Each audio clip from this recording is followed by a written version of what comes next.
voltei trazendo outro review de filme de terror neste Monkey Madness 2022. Durante o mês de outubro, todos os dias vou estar trazendo a análise de um filme de terror diferente.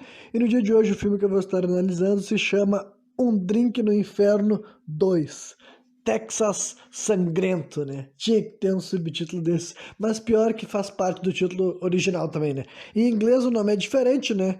Quem assistiu a minha análise do filme original do ano passado sabe que, ou também quem conhece o filme além disso, né? Quer dizer, o nome do filme é From Dusk Till Dawn, né? Do anoitecer até o amanhecer. Daí o subtítulo em inglês é Texas Blood Money, acho que é isso, Texas Blood Money, né? Dá pra dizer que é o dinheiro sangrento do Texas, sabe? Porque, enfim, nem tem muito a ver com o Texas também, né? Esse título já é uma mentira. Então eu já vou dar o spoiler final deste programa. O meu conselho é pra vocês que nunca viram esse filme, não assistam. Basicamente é um filme ruim mesmo, sabe? De forma curta e grossa eu vou dizer pra vocês que é um filme ruim. É de se imaginar, né, quando uma sequência de um filme famoso não é muito comentada, é de se imaginar que a sequência seja uma porcaria, as pessoas fazem de conta que não existe. Só que, né, este ano, por exemplo, quem tá acompanhando essa maratona aqui sabe que eu assisti o Exorcista 2, um filme que eu nunca tinha visto na minha vida, e eu gostei do Exorcista 2, sabe? E quem não conhece ou quem não concorda comigo, vai lá e escuta o meu programa que eu já falei detalhadamente sobre isso. Então, eu até pensei assim, olha, vai saber que esse filme aqui também não é uma exceção, sabe? Não é algo que o meu gosto não bate com o da maioria. E infelizmente não é o caso, não. Realmente achei o filme ruim. Ele foi um filme feito só pra televisão, sabe? E até onde eu sei, o Tarantino e o Robert Rodrigues estavam envolvidos meio que na produção e no roteiro, só que mesmo assim não adiantou, sabe? Então foi um filme que foi feito direto pra televisão, não é, tipo, dá pra te imaginar ele mais com os padrões de uma série, só que ainda assim nem dá pra dizer que esse é o problema do filme, sabe? Não é uma questão de orçamento e tudo mais. Tem bons efeitos especiais, sabe? Alguns nem tanto, né? Mas quando eu digo efeitos especiais, eu tô incluindo até a CGI, que tem um pouco, é um filme de 99, né? 3 anos depois do original. E também tem bastante efeitos práticos, e os efeitos estão bons, estão menos interessantes, menos incríveis do que o do primeiro filme, eu diria.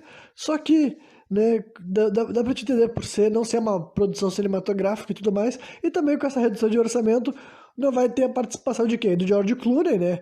Esse filme, apesar dele ser, até onde eu sei, ele é uma sequência direta, tipo, se passa no mesmo universo e tudo mais. E no caso, imagino que se passa exatamente 3 anos depois, sabe? Porque eles nunca mencionam passagem de tempo, mas eu acho que os filmes seriam contemporâneos à época que eles foram lançados, eu diria, sabe? Então, é uma sequência direta, mas não tem o George Clooney, não tem o personagem remanescente da primeira história, é simplesmente se passa no mesmo universo, tá ligado? Então, mesmo ignorando todas essas questões de orçamento, o problema do filme não é nada disso, tá ligado? O problema do filme é que ele realmente não é muito interessante, sabe? E ele nem. E ele cai no pior tipo de filme, na minha opinião, é que ele nem é um filme ruim, tosco. Ele é simplesmente um filme assim, medíocre, comparável a muitas outras coisas, e principalmente ao primeiro filme, sabe? Ele lembra muito o primeiro filme, e nem tanto a primeira parte, sabe? Só que tu consegue se lembrar que tá vendo uma obra do universo Um Drink no Inferno, sabe? From Dusk Till Dawn. Só que não introduz nada de novo, não tem nenhuma originalidade, não tem personagens profundos, sabe? É simplesmente um filme que tu assistiu, no momento nenhum tu sentiu uma grande emoção, sabe? Foi só passando de cena em cena, nem todas tão horríveis, mas também nada que te ficou assim, nossa, isso foi legal, isso foi novo, isso foi bacana, isso foi engraçado, sabe? Cenas esquecíveis atrás de cenas esquecíveis e no final tá subindo os créditos e tu fala, é isso? Então, né, pra mim é aquele tipo de filme que eu acredito que provavelmente eu vou me esquecer de quase tudo depois que eu gravar esse programa, tá ligado? Mas enfim, vamos lá, né? O filme começa com uma vista noturna do Texas e sem demora aparece o título, né? Esse filme aqui... O primeiro filme tem 1h30, esse aqui tem 1h20 e tudo mais, e realmente 1h19 já tá acabando o filme mesmo, sabe? Então ele é um filme tecnicamente curto, então um problema dele também não é ser arrastado, alongado, ele definitivamente não é.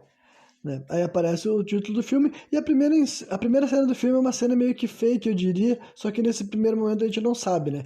É uma cena que envolve dois advogados, tu vê que eles são advogados por causa da conversa entre eles, é uma mulher e um cara, e o cara, inclusive, é interpretado pelo Bruce Campbell, né? O Bruce Campbell, pra quem acompanha meus programas, sabe que eu sou fã dele por causa do personagem que ele interpretou na franquia Evil Dead e tudo mais. Isso aqui é 99, então era depois dos 3 filmes do Evil Dead já e tal. Só que infelizmente é só uma ponta, ele vai morrer nesse começo daí e tudo mais, né?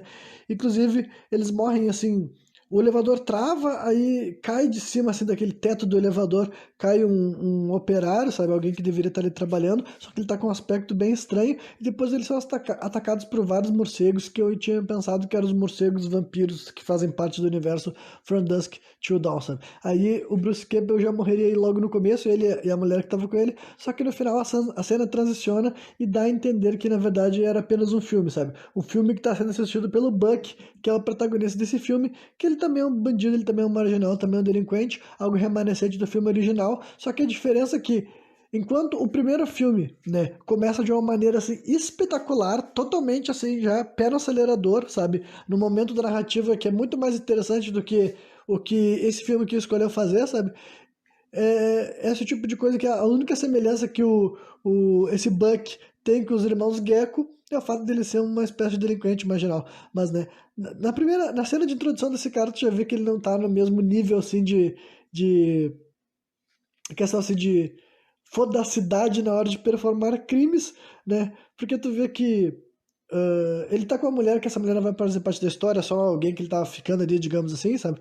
E daí tu vê que ele tá negando uma transa com ela, porque ele fala que tá cansado ainda da última vez, e ele fala, droga de TV a cabo, pirata, que não tá funcionando direito. Então, tipo, já começa com uma versão, tipo, muito mais estereotipada na hora de filme, sabe?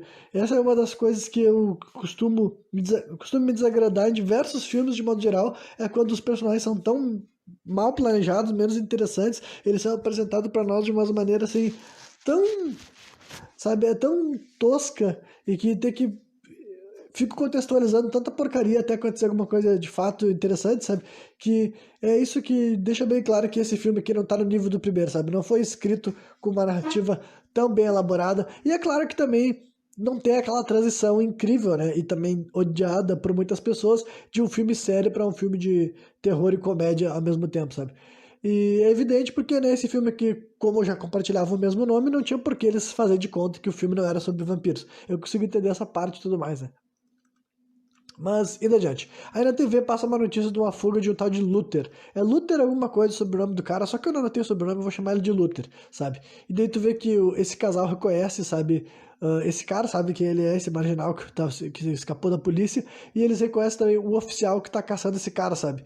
Que é um maluco chamado Otis, que ele já tinha prendido o Buck, né, em alguma outra ocasião. Aí o casal recebe uma visita de 2 oficiais, né, e um deles sendo esse Oates, né? E tem todo aquele estereótipo, assim, se passa no Texas, né? Então os personagens, toda aquela coisa de ser esse caipiras estereotipados, e as coisas que eles falam, as expressões, os jargões e tudo mais, né? E esses oficiais visitaram o Buck pra saber do paradeiro de Luther, porque sabiam que eles faziam esquema com esse cara, né? Só que o Buck faz aquela clássica de dizer que tá limpo, que faz um tempo que ele tem andado na linha, e ainda tá se envolvendo em encrenca desde que ele foi solto, né? Só que na hora que os oficiais estavam assim de saída, o, o Buck recebe uma ligação e ele fala assim, mãe, sabe? Tipo, não, mãe.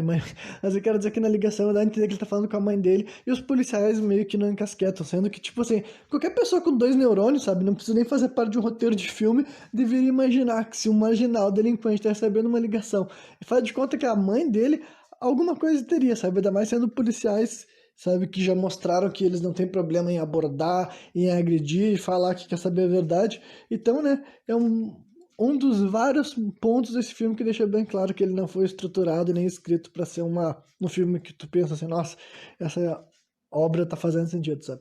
E no final das contas, quem tava ligando para ele realmente era o Luther e convida ele para fazer um novo serviço, que não tem tanta contextualização assim, tu sabe que é um bagulho que tem a ver com dinheiro lavado, que era do tráfico, o dinheiro vai chegar no México, eles vão pegar o dinheiro no México, e daí lá né, vai ter uma parcela para cada um, né?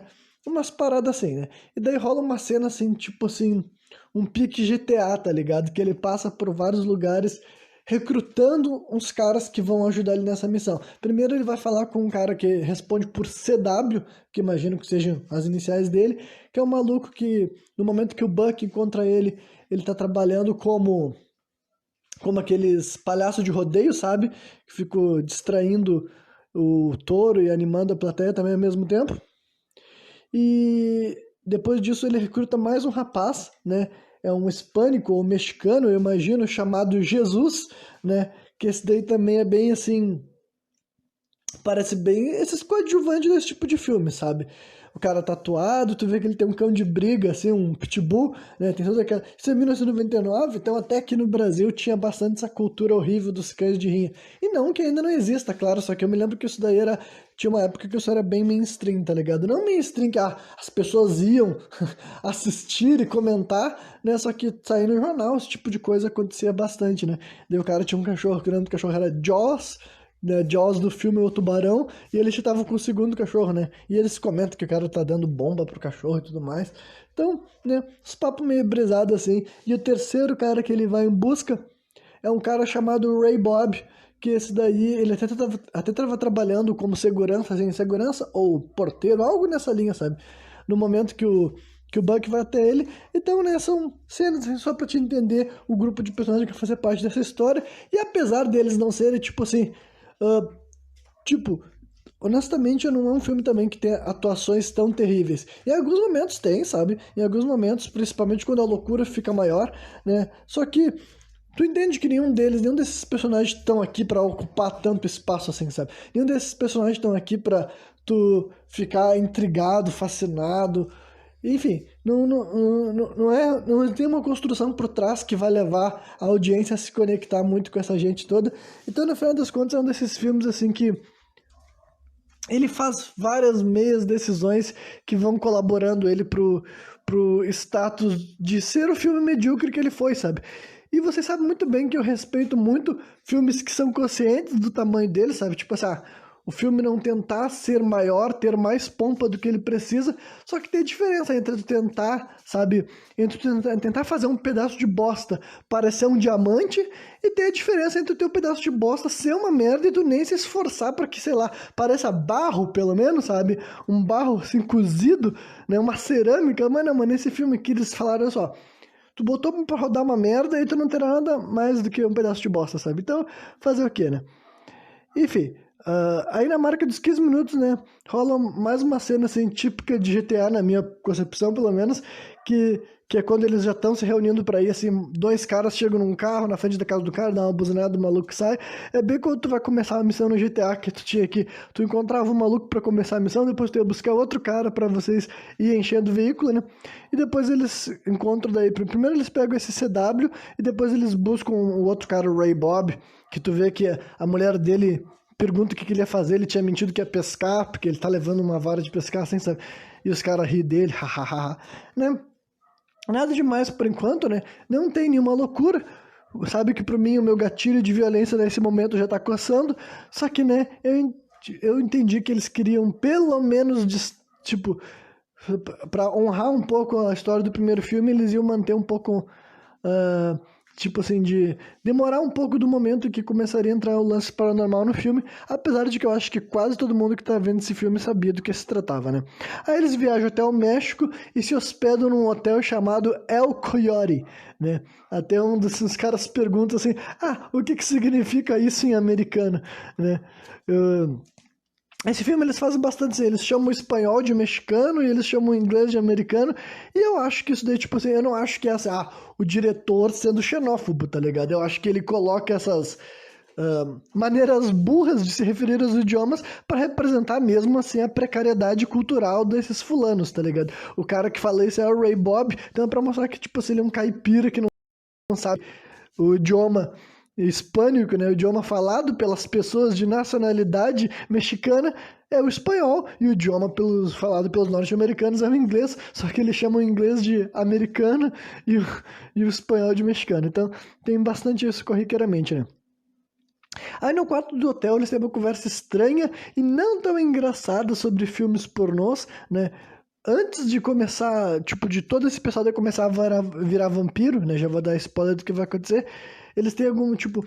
O filme realmente não se esforça em tentar criar uma dinâmica muito boa, sabe? As poucas cenas que esses caras teriam pra gente saber mais por que eles estão trabalhando junto, qual o passado deles, eles preferem gastar com umas conversas, assim, que seria pra ser de alívio cômico, né? Nesse momento eles estão conversando sobre o que tá passando na televisão que eles estão vendo ali, que é um filme pornô, e, tipo, são piadinhas que simplesmente não são tão engraçados assim, sabe? Nem tem nada a ver com um ponto moralista, tipo assim, até porque quem já viu meus programas sem contexto sabe que eu não sou o cara que demoniza a pornografia, sobretudo numa obra de 1999, sabe? Só que o ponto é que não é realmente muito bom, sabe? Não, além de não me fazer dar risada, também não progride a narrativa, então é simplesmente perda de tempo, sabe?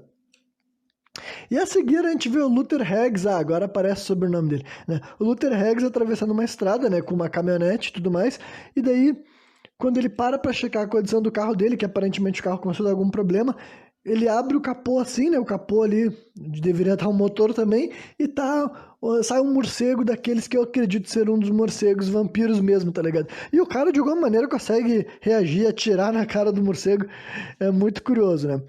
Aí, passando dos 20 minutos de filme, o Tiri Twister faz o seu nem tão triunfal retorno, né? Pra quem sabe, Tiri Twister, né, é o nome do bar que tem no filme original. E esse aqui deve ser...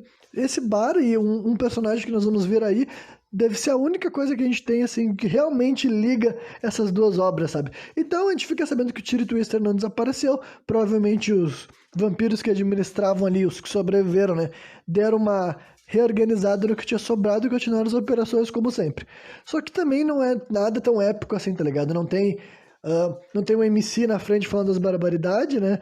Do lado de dentro também não tem nenhuma das atrizes, que eu acho que tem nudez de seios também, sabe? A nudez, assim, parte superior do corpo feminino tá exposto também, igual era no filme original, só que bem menos épico, bem menos interessante. É só, mais uma vez, um callback pra tu saber, olha só, esse filme aqui é o segundo filme do O Drink no Inferno, né? Aí o Luther chega no bar, né? E pede uma tequila. Que pro Danny Trejo, né? O personagem do Danny Trejo é o único que faz o retorno também. Ele é o barman das duas obras, né? E eu nem sei se é exatamente o Danny Trejo, eu não me lembro se ele morre especificamente, se mostra ele levando um tiro, sendo morto no primeiro filme, sabe? Se é exatamente o mesmo personagem, ou é simplesmente, vamos botar o Danny Trejo pra fazer outro barman e foda-se, né?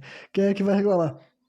E daí tu vê que primeiro ele bebe uma tequila, ele não gosta, depois, porque dá pra ver que no copo dele tem uns vermes ainda e aparentemente ele não viu, sabe? E ele pede daí um uísque, o cara serve um uísque pra ele. E depois ele conta mais ou menos o que aconteceu com ele na estrada, que um morcego bateu no carro dele, uma pancada tão forte que fez o carro parar. Aí o cara disse, eu posso te dar uma carona, que não sei o que ela quer, que eu ver se eu consigo te ajudar, senão eu te deixo onde tu quer ficar. E tu já imagina que isso daí é esquema, né? O Luther liga pros caras, né, que estão lá no motel, é o Coyote, né? E daí ele diz, eu consegui uma carona aqui, vou me atrasar um pouco, logo mais eu tô chegando aí, né? Aí quando ele tá na viagem em direção, tipo, ele e o personagem do Danny Trejo estão fazendo essa viagem em direção à caminhonete dele parada no meio da estrada, tu vê que ele acaba contando pro cara que ele atirou no morcego. E aí, quando ele conta isso, o Danny Trejo fica bem brabo, porque ele sabe que o morcego é o amigo dele, digamos assim. Aí, eles chegam lá, né, tu vê que o cara fala assim pra ele, tu não disse que tinha um morcego enorme, cadê o morcego? Daí o Luther fala, ele deve ter saído pra morrer em outro lugar e tudo mais, né?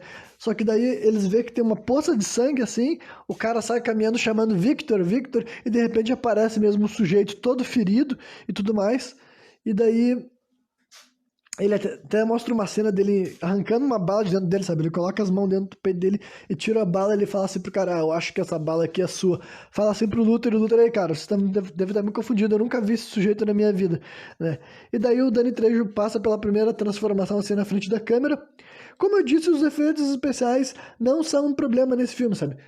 Provavelmente eles são um pouco abaixo do filme original, mas ainda assim são bons, são bem feitos, é uma maquiagem interessante, os dentes de vampiro, as transformações mais exageradas que também tem, né? Em alguns momentos os vampiros são só pessoas com dentes pontudos mesmo, mas na hora que eles morrem eles se tornam umas monstruosidades mais feias mesmo, né? Aí, enfim, o Danny Trejo consegue, o Danny Trejo não, o Luther consegue reagir também, mostrando que, pelo menos esses personagens desse filme, eles têm mais capacidade de reação do que a maioria dos personagens de filme de terror. Ele atira nos caras e depois ele sai correndo, né? E o morcego voa atrás dele. O morcego voa atrás dele, ele tenta disparar no morcego, é muito mais difícil, né? E eventualmente ele consegue despistar o Danny Trejo, né? Pra voltar pro carro dele, pra caminhonete. Só que daí, então, dentro da caminhonete já tava o Victor, né? Que era o vampiro, o primeiro vampiro que ele tinha baleado no começo disso tudo, antes de saber que existia vampiro.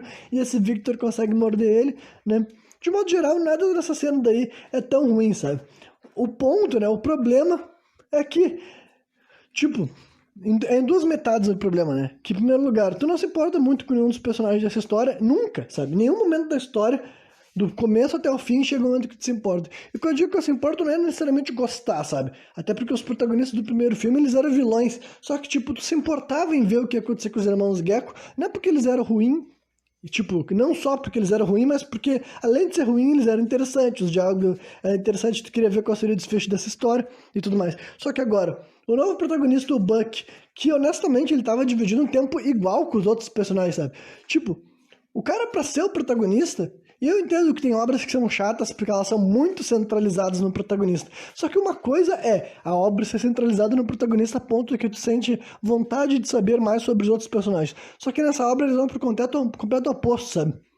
Ninguém tem profundidade, ninguém tem razão nenhuma, ninguém tem propósito, e nem o protagonista. O protagonista, ele não é nem um vilão muito ruim, sabe? Tipo assim, um cara muito mal, sabe? Que tu pensa, nossa, nem um cara muito esperto, nem um cara muito isso, nem muito aquilo, ele não é muito nada, sabe? Ele é só, tipo, chato, medíocre, né?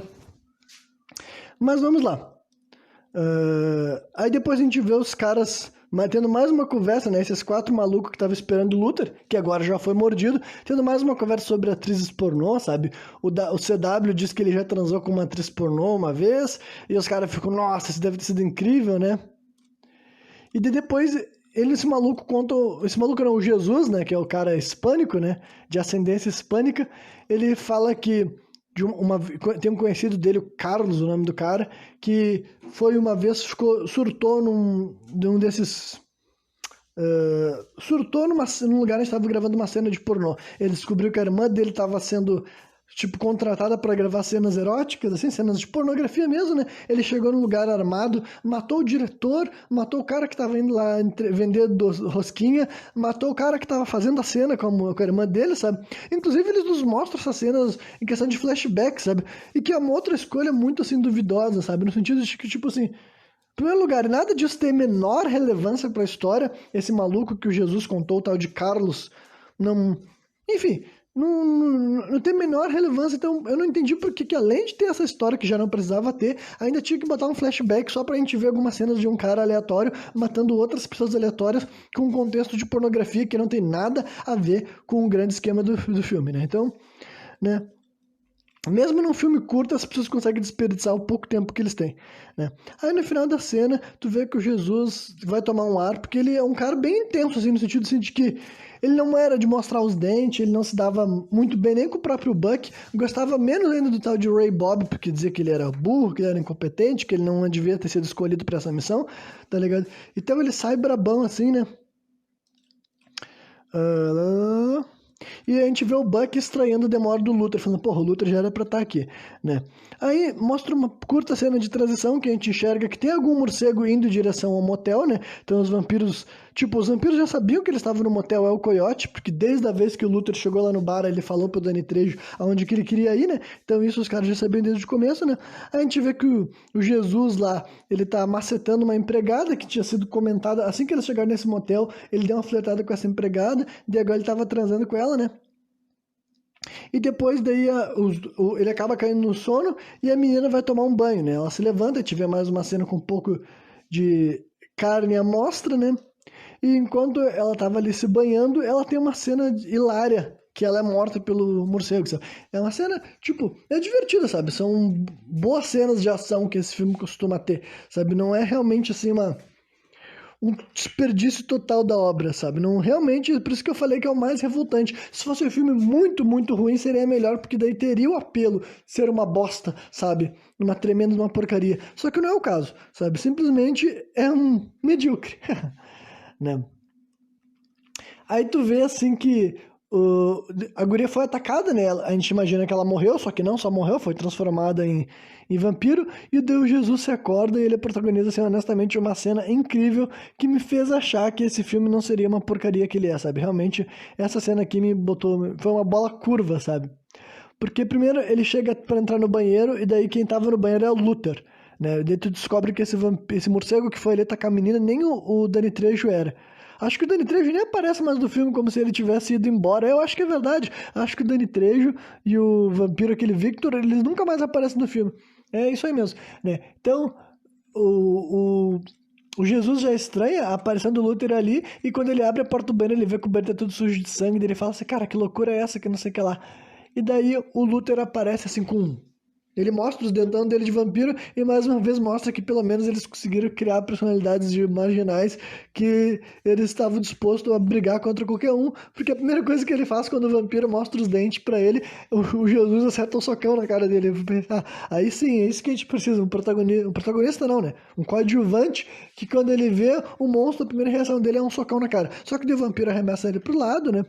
Aí a cena vai por várias etapas. Primeiro ele foge do Luther e se tranca no banheiro. Aí dentro do banheiro se ergue a mulher agora transformada em vampiro, né? E daí ele tenta se defender dela, acaba jogando ela de cabeça no vidro e tudo mais, sabe? E quando a criatura, a mulher tá se aproximando dele, ele tem um crucifixo, né? Porque essa também é uma coisa muito característica. O México é considerado um país bastante cristão. Aí a cruz tem poder ali, né? Queima a mão da criatura quando tenta pegar ele. Ele consegue reagir, consegue sair pra fora do banheiro, pula pela janela pra escapar, sabe? Ele tava se virando bastante, sabe? Eu honestamente achei que ele ia morrer, tipo, sem nem reagir, sabe? Da primeira vez que o vampiro pegasse ele pelas costas ia matar. Só que no final dos contos ele conseguiu reagir, conseguiu botar uma luta. Só que daí na hora que ele pulou pela janela e tava indo escapar correndo, o Luther vampiro pega ele, morde ele e transforma ele em vampiro também. O que vai acontecer com todos os personagens desse filme, com exceção do Buck. Que em parte eu não acharia tão ruim se eles tivessem conduzido muito melhor a forma que esse filme desenrolou, tá ligado? Só que, né, quando chegar na hora que vai começar esses vampiros todos a morrer, eu vou destacar o porquê que, quase de todas as rotas que eles poderiam ter escolhido, eles definitivamente pegaram algumas das piores, né? A gente vê o Luther daí matando a dona do hotel, sabe? A mulher que trabalhava lá no hotel, tipo, que trabalhava, não, a que administrava o hotel, tá ligado? A mulher tava ligando pra polícia, ele chega e arranca o telefone da mão dela, e a morte dela seria interessante, dá pra ver que ele vai ligar um ventilador e enfiar na cara dela. Eu não sei se ventiladores normais assim são capazes de triturar a cara de um ser humano, eu nunca tentei, só que infelizmente a gente nem consegue enxergar, sabe? É um daqueles filmes que quando a cena violenta vai começar, eles cortam, né? Até porque esse filme era pra passar na televisão, não pra ir no cinema, né? Enfim, aí depois disso, ele e o Jesus vão até o quarto dos rapazes, né? E conseguem enganar eles. Basicamente, os dois agora são vampiros, os dois estão do mesmo lado, né? O Jesus disse que encontrou ele. Ninguém pega assim, estranha muito. Estranha um pouco a aparência do Jesus, mas nada demais. Estranho a demora do Luther, mas nada demais. E o cara disse que eles têm que fazer um plano para roubar um banco, isso e aquilo. E daí o cara fala, o Buck fala assim, ah, mas que história é essa? Os teus planos nunca foram assim, foram sempre cuidadosos e planejados, a gente tem que estudar antes de fazer. E o Luther fala, não, essa noite, se vocês não quiserem participar, vocês podem ir embora e eu fico com mais dinheiro pra mim. E no final das contas, né, o Jesus é o primeiro a aceitar, porque ele é um vampiro e os outros personagens vão todos aceitando, né. Enquanto essa quadrilha tá seguindo rumo ao objetivo, a gente vê os policiais visitando o motel El Coyote, né. O Otis, que é o policial mais importante, digamos assim, que é o cara que tá aparecendo desde o começo, que tá perseguindo o Luther, que já prendeu o Buck, e que no começo do filme foi lá na casa do Buck incomodar ele, né. E daí a gente descobre que um dos caras que trabalha pra ele é um guri que ele é filho do xerife, o xerife aquele do começo do filme original, tá ligado? É outra menção muito fugaz, tá ligado? Não tem qualquer relevância pra grande narrativa. Inclusive, esse cara aqui, ele foi identificado como filho do detetive que foi... Detetive não, do xerife que foi morto pelos irmãos Gecko lá no começo do primeiro filme. É morto também depois, sem qualquer cerimônia, sabe? Então, realmente, é uma daquelas coisas que tu fica assim, cara, por que tu se prestou a incluir na narrativa a história de que esse cara daí era filho do xerife do primeiro filme, sendo que o xerife do primeiro filme já não era muito relevante, e esse personagem daí de agora é menos relevante ainda, até porque os irmãos Gecko nem fazem parte desse filme, sabe? Então, honestamente, sabe, várias dessas decisões que fazem algo que não é bom, fica pior ainda, eu diria. Enfim, aí o Luther inicia a evasão, né? Eles chegam até o banco. Ele não explica muito bem o que ele vai fazer, até porque ele vai entrar como morcego e abrir a porta pelo lado de dentro. Ele mata um guarda do banco também, porque ele é um vampiro, né?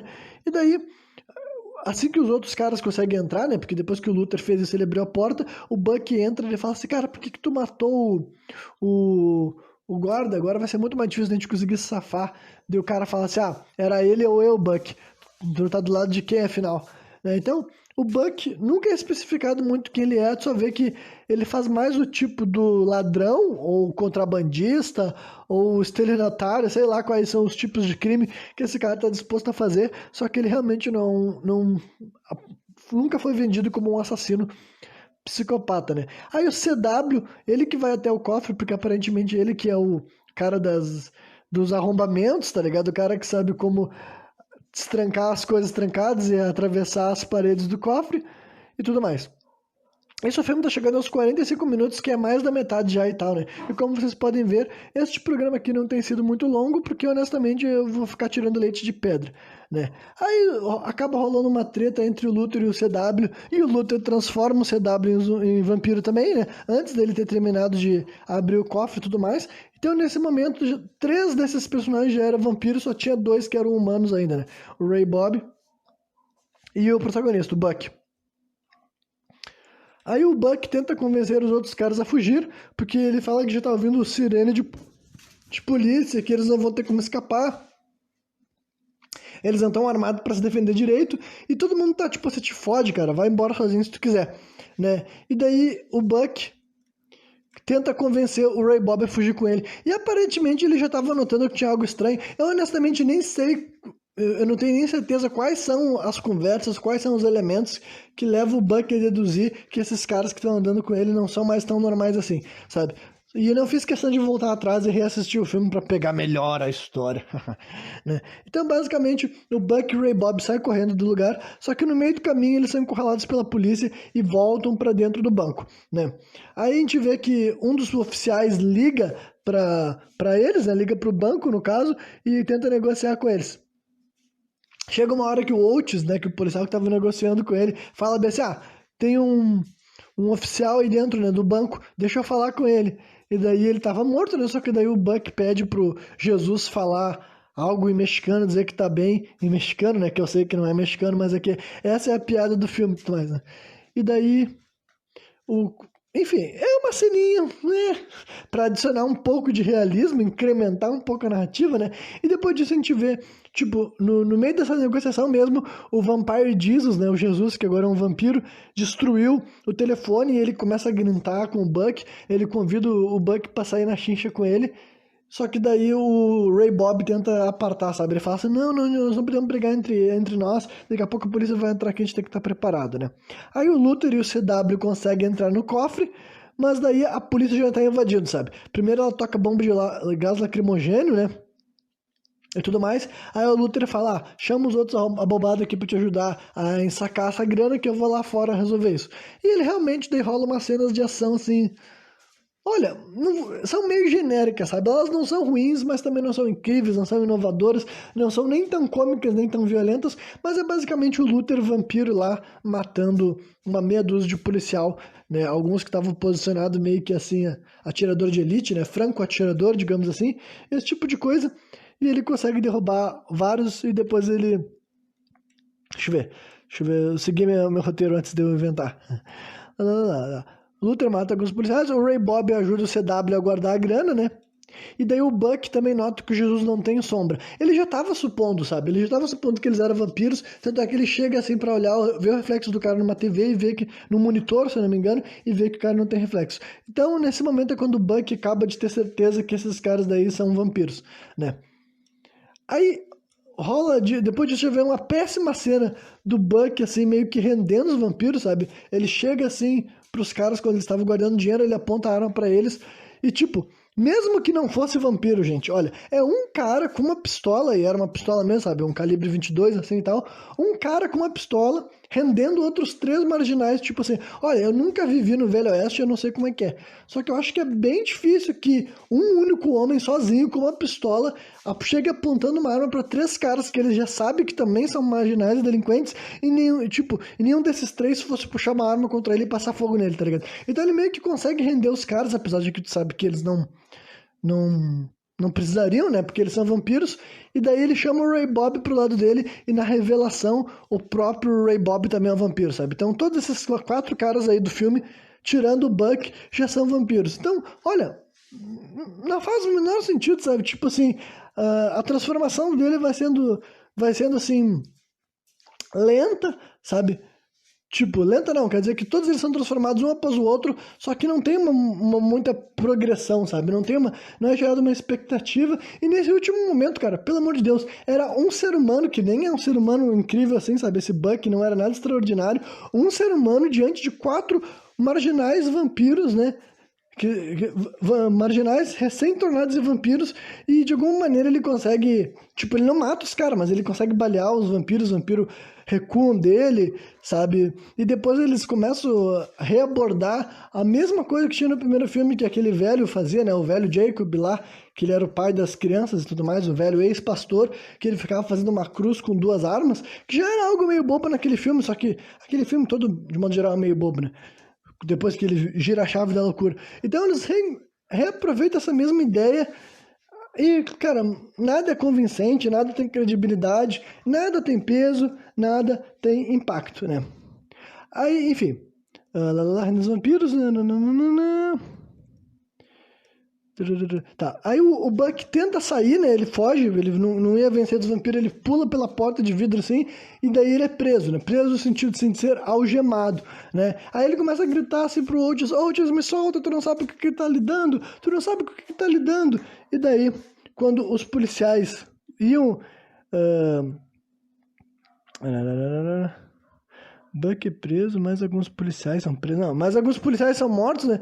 Ah, enfim, o que eu ia dizer é que antes tipo, tava rolando já um diálogo nesse filme que tava pra amanhecer, e por isso os vampiros tinham que ser rápido na hora de roubar ali e tal. Só que daí, do nada, sem que isso tenha sido mencionado, pelo menos até onde eu me lembro, sabe? Talvez isso tenha sido mencionado em algum filme, tipo assim, num jornal, ou numa coisa assim, num background que eu não prestei atenção. Só que do nada rola um eclipse solar, sabe? É exatamente isso que vocês estão ouvindo. Tipo, ia amanhecer, como se amanhecesse resolver os problemas, só que daí, mesmo depois de amanhecer, continua escuro, e daí rola a cena final do filme, que é praticamente assim, os 19 últimos minutos, sabe? Depois que o filme bate, assim, a 1 hora, é isso que rola até o final, e deveria ser uma cena muito boa e que me dá satisfação e que faz o filme terminar bem. E honestamente, para um filme ruim, pelo menos essa cena final é a melhor parte. Então, né, todo filme tem que ter a dignidade de acabar no seu melhor momento. Esse filme aqui pelo menos faz isso. Só que, né, de todas as versões desse confronto entre humanos e vampiros, eles foram pro pior, na minha opinião, sabe? Em primeiro lugar, os primeiros 10 minutos da cena são só os vampiros, né, os 4 vampiros marginais, que adquiriram muito maior protagonismo, sabe, do que o Buck. Esse aqui realmente é um filme que fica até difícil chamar esse cara de protagonista, porque eu não sei quanto de screen time que ele tem, mas é bem provável que alguns outros personagens, talvez o Luther ou até o Jesus, apareçam mais na frente da câmera e tenham mais falas do que o Buck, sabe? O Buck realmente, tipo, nem faz sentido ele querer ser humano ainda. Por que ele ia querer ser humano? Por que ele não virou vampiro, tá ligado? Ele já não era um ser humano bom. Ele já não era um ser humano digno e decente. Aí agora todo mundo que ele conhecia virou vampiro. E por que ele quis escapar? Sabe, não, nada faz sentido mesmo nessa porra, tá ligado? Faria mais sentido que o Buck tivesse virado vampiro e no final das contas esses 4 caras, 5 caras daí no caso, né? Seriam uma gangue de vampiros delinquentes, sabe?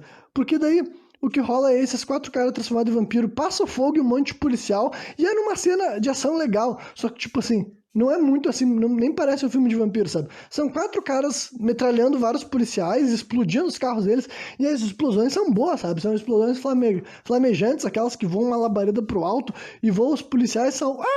sabe, com uns gritos assim, meio cômico também, sabe? É uma cena divertida, só que nada terror e também nada... Enfim, nem parece... Em parte, não parecer com o filme original também é bom, só que, assim, ele não dá um passo adiante, sabe, ao filme original, ele também dá um passo atrás. Aí, era de se imaginar, né? Na primeira metade dessa cena, os policiais estão todo mundo morrendo, o Oates solta solta não, né? Tira as algemas qual é o nome do cara? Buck, né? E daí 3 desses oficiais passam por uma cena, assim, que eles tentam fazer cruzes com as armas, sabe? Eu vou perder meu tempo descrevendo as cenas, gente, porque não é como se tivesse nada realmente notável, sabe? No final das contas, todos esses vampiros vão morrendo de maneiras diferentes, sabe? O Jesus é empurrado nos chifres, que o carro dele tinha uma cabeça assim, um crânio de boi, sabe? Esqueleto assim de um boi, aqueles assim, tá uma guampa, ele empurra ele nesse carro, ele morre. Ele morrendo também é legal, porque tem uns efeitos práticos a lá Evil Dead ou qualquer filme trash dos anos 80 e 90, misturando CGI com efeitos práticos, bem parecido mesmo com como que os vampiros do filme original morriam. O WCW, né? WC. O CW é morto daí pelo policial, aquele Otis, que daí meio que agora ele se tornou um aliado barra amigo do Buck. O Luther, eu nem me lembro exatamente como é que o Luther morre, pra vocês verem como não é nada épico. E o último vampiro, por alguma razão, eles acharam que a melhor escolha era fazer o seu Ray Bob, seu vilão final. Ah, e também o Buck, por algum motivo nesse filme, ele é muito agredido, mas ele é agredido de uma forma não letal, sabe? Todo vampiro, né, todos esses inimigos dele, quando colocam as mãos nele, em vez do vampiro matar ele, sabe? Tipo, morder ele, enfiar a garra dele, tem aquele roteirismo porco de simplesmente o vampiro jogar ele pelos ares. Literalmente, tem uma cena que o Ray Bob fica chutando ele no chão, tipo assim, o Ray Bob começa a falar assim, se tu sempre quer bancar o herói, que não sei o que lá, tipo assim, como assim sempre quer bancar o herói? Não passa de um Hellis marginal, delinquente, sem futuro, e vocês estão falando como se ele tivesse sido um herói pra esse filme, sabe? E daí, além do Ray Bob dar uma tunda nele, sabe, chutando ele, ele ergue o cara acima da cabeça, estilo assim, Mortal Kombat, sabe? Tipo o Goro erguendo assim um cara e toca o corpo do Buck pra dentro de um vidro, sabe? Tipo assim, cara, por que um vampiro tá fazendo isso? Por que ele já não mordeu e esse cara acabou com ele? Então, né, é muito de roteirismo, assim, muito sem sentido, sabe? O Buck, realmente, ele é jogado muito pra um lado e pro outro nesse filme. Eu acho que deve ter pelo menos umas 6 cenas, assim, que parece filme de artes marciais, sabe? Que esse cara é jogado, assim, e ele voa e bate de costela nas paredes, nos vidros dos carros, e depois se levanta como se não fosse nada, né? Então é isso aí, tá ligado? Esses 19 minutos finais, honestamente, não são horríveis do ponto de vista prático, sabe? Não são tão mal atuados assim, efeitos especiais não são tão ruins, geram entretenimento. Só que assim, é um entretenimento baixo, é medíocre, é repetitivo, não é nada original, sabe? Poderia ser vários outros filmes de ação que vieram antes dele e não tem nada, tipo assim, não que não tenha nada de um Drink no Inferno, sabe? Só que o que fez o primeiro Drink no Inferno ser o primeiro Drink no Inferno são duas coisas. É o roteiro excelente da primeira metade e a transição inesperada para a loucura da segunda metade. Aí esse filme não tem um roteiro excelente na primeira metade e a transição para a loucura não é realmente uma transição, porque já esperava que fosse acontecer. E como eu disse, ele não fez nada além, sabe? Ele não estabeleceu, ele não fez não pegou uma nova origem, não falou um background, não desenvolveu os vampiros do mal.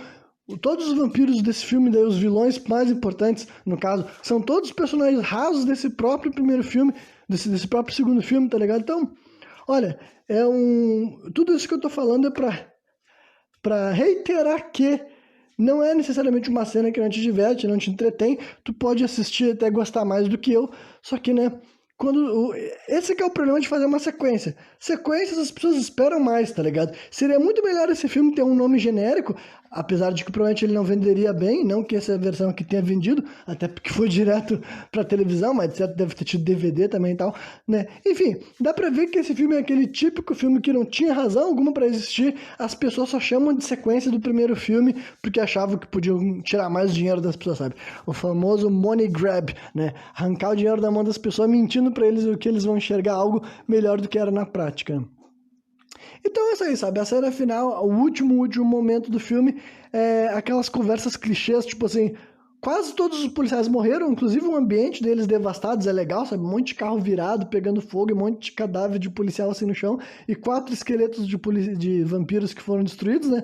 Aí o Buck começa a fumar um cigarro, ele oferece um cigarro pro policial, o Oates, que é o único que sobreviveu de não sei quantos policiais que tinham lá, e daí eles têm aquelas conversas assim, clássicas desse tipo de filme que vocês devem ter visto, filmes que o policial acaba prendendo o cara e depois eles, por questões sobrenaturais, o cara solta ele e eles têm um diálogo assim mostrando uma espécie de camaradagem, de respeito que foi criado por aquela necessidade mútua sobrevivência, sabe? E que simplesmente não te convence, sabe? Não é como se tu gostasse desse Otis, não é como se tu gostasse do Buck, não é como se tu ligasse pra ninguém que fez parte desse filme, sabe? Então, realmente, assim, é só uma repetição de vários clichês do primeiro filme e de vários outros filmes que vieram antes e depois, sabe? Não tem inovação, não tem criatividade. Realmente, pra mim, não teve lá grandes apelos artísticos, sabe? Então, de modo geral, eu diria pra vocês que Um Drink no Inferno 2, né? From Dusk Till Dawn 2, Texas Bloody Money, é pior do que um filme ruim, tá ligado? É pior do que um filme ruim porque é um filme medíocre. Não tem absolutamente nada sobre ele que seja memorável, não tem nada sobre ele que seja identificável, não tem um padrão estético, não tem um senso de personalidade, sabe? Então por isso que eu digo, pra mim, filmes assim são os piores que tem, sabe? Porque quando o filme é muito ruim, muito bosta, pelo menos aquilo lá se torna a identidade dele, sabe? Quando a atuação é desgraçadamente horrível, quando o roteiro é muito, muito, muito podre, sabe? Quando os efeitos são horríveis demais, quando, sabe, existem várias maneiras de filmes ruins se tornarem icônicos, sabe, emplacarem para sempre na memória das pessoas. Só que esse filme aqui, ele chega naquilo que realmente torna ele um filme completamente esquecível, sabe? É esquecível, eu vou dedicar o resto da minha vida, né, para me esquecer que eu assisti esse filme, esquecer das cenas, esquecer das falas, esquecer tudo, porque esse filme, infelizmente, ele só ocupa espaço na tua memória, não te recompensa a tua jornada, sabe? E honestamente, considerando o quão desinteressante foi tudo que eu vi, não deve ser muito difícil esquecer desse filme. Realmente, eu não vou me surpreender se daqui a alguns anos eu me lembrar que eu assisti esse filme, eu souber que eu já vi ele do começo ao fim, só que eu já não tenho mais nada na minha cabeça pra falar sobre ele, tá ligado? Então, acontece, né? Esse é o processo de quem tá disposto a fazer maratonar filmes de terror, inclusive filmes de terror que tu não conhece, muitos deles tu vai acabar descobrindo que eles não são comentados por uma boa razão, né? Mas é isso aí. Quem me ouviu até a final, espero que tenha curtido. E amanhã eu tô de volta trazendo outra análise de filme de terror neste Monkey Madness 2022. Valeu!